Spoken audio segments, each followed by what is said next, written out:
అవసరం లేదు. ఇంకా సిగ్గుచేటు దాని గురించి మాట్లాడుకోవడం. జెండాలు మారితే వాళ్ళు మారుతారు, రంగులు మారితే వాళ్ళు మారుతారు అన్నట్టే ఉంది.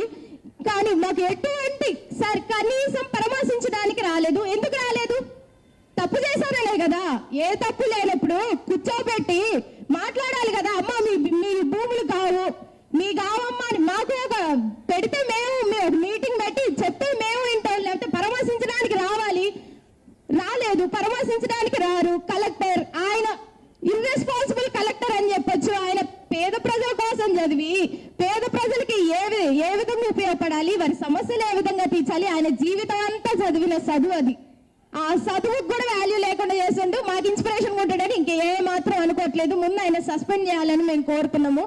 ఆయన ఎక్కడెక్కడికో వెళ్ళి ఈ రోడ్ ఎలా క్వాలిటీ ఉంది, ఈ రోడ్ క్వాలిటీ ఉందా లేదా అని ఏదో ఆయన రెస్పాన్సిబుల్ అయినట్టు చేతులు పెట్టి కింద చూస్తుండు.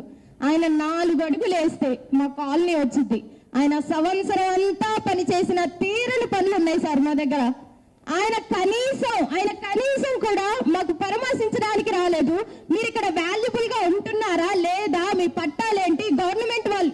ఆయన ప్రజల తరపున మనిషి, గవర్నమెంట్ కి వ్యతిరేకంగా ఉండాలి. ఆయన మొత్తానికి పొలిటీషియన్స్ కి వ్యతిరేకంగా ఉండాల్సిన ఆయన ప్రజల తరపున నిలబడి అమ్మ మీ పట్టాలు చూపించండి, వాళ్ళకి నేను సమాధానాలు చెప్పుకోవాలని ఆయన వచ్చి మా దగ్గర మాట్లాడాలి.